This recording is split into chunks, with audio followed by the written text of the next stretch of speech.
Welcome to Cryptid Radio. My name is Adeline. I've rigged up this relay tower to bring you this broadcast on cryptids and creatures of the area. I'll come up and change out the holotape when I can.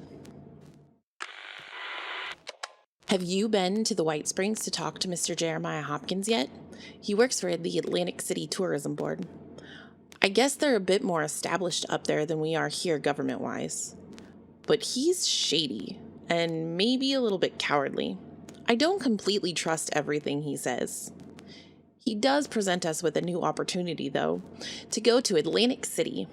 Now, I don't care much for gambling and all of that, but I do care about the Pine Barrens, and they border the city. Mr. Hopkins even mentions mutated and unruly wildlife coming from the Barrens. It just makes me wonder.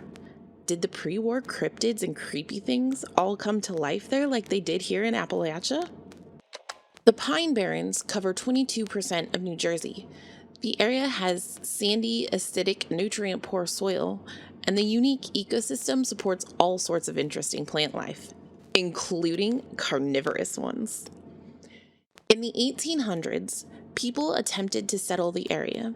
There were paper mills, sawmills, and mining settlements. But as more of the country was settled in, they found that it was easier to mine, live in, and access other places. The villages in the Pine Barrens eventually turned into ghost towns. There were some families that still live scattered through the pines, though. People in New Jersey called them Pineys.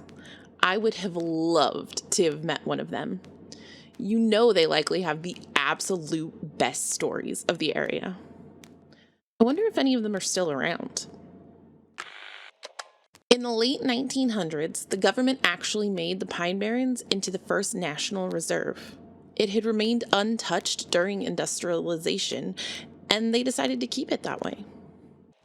With the Pine Barrens being so dense and relatively uninhabited through history, it's led to many folktales and legends. When we, as humans, don't know much about an area or thing, we tend to make up our own tales and creatures to explain what's going on. It's beautiful and creepy. The biggest legend to come from the Pine Barrens is the Jersey Devil, but we're not talking about him today. When I traveled to Atlantic City, I ran into a creature that the locals were calling the Lesser Devil. It was dog-like with wicked claws and a pointy tail. I heard rumors that it was called the Lesser Devil because some believe they've seen the actual Jersey Devil around. I need to do some more investigating before we get into him. There are quite a few ghosts and other legends that inhabit the Pine Barrens, though. James Still is one of them. He was said to be the son of slaves, yet he became a doctor and one of the richest men in southern New Jersey. His ghost is said to roam the area, assisting injured and stranded travelers in the forest. In the southern part of the Pine Barrens, there is said to be a ghostly dog that wanders the beaches and forests. It's a benevolent spirit. The legend is that pirates attacked a ship on one of the small islands of the New Jersey shore, killing all of the crew. Among the crew was a cabin boy and his black dog. The spirit of the dog is roaming the beaches and pines searching for his lost boy. Deep in the Pine Barrens, there is said to be a blue hole. The water is a beautiful icy blue, the perfect water to wade in on a hot day. But locals would warn their children not to swim there. It's said that unexplained whirlpools would suck swimmers down into the bottomless depths of the hole, never to be seen or heard from again. A legend that comes from the Lenni Lenapes, a Native American peoples that inhabited the area long before English settlers, is the legend of how cranberries came to grow in the bogs thousands of years ago. The giant mastodons began a battle of power over all other animals in the area. The Great Spirit saw the war and destruction the war brought. The Great Spirit did not approve, so it stopped the combat with lightning bolts. Then, the Great Spirit covered the destroyed, churned-up battlefield with beautiful cranberry plants full of fruit. The cranberry was a symbol of peace to the Lenni Lenape people. There are also many ghost towns and old railroad tracks that are scattered through the area that locals had the usual ghost stories about. women in white, floating lights, Bigfoot, and all the other fun things you get with local folk tales. My favorite legend of the Pine Barrens, aside from the Jersey Devil, is Ong's Hat. It's a little ghost town not too far north of Atlantic City, but a lot of interesting things happen there. First, it's not quite clear how the area got its name. It could have come from the fact that Jacob Ong, the man who owned the land the town was established on, was a bit of a dandy, parading around the town and taverns in fancy dress, wearing a fine silk hat. A story is told that one night he got a little too fresh with his dance partner. She snatched his hat and stomped it into the dance floor, giving the area its name. I like to believe this one. It's more fun than the other theories, one being a misspelling on a map from Ong's Hut to Ong's Hat.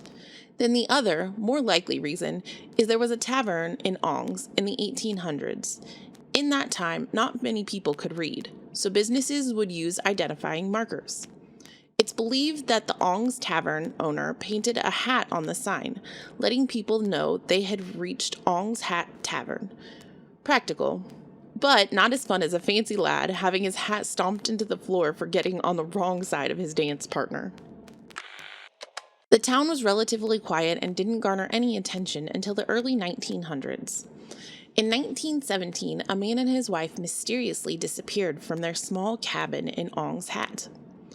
There was no evidence of them until several years later, when some deer hunters stumbled across a skull at the edge of Ong's Hat's North Cranberry Bog.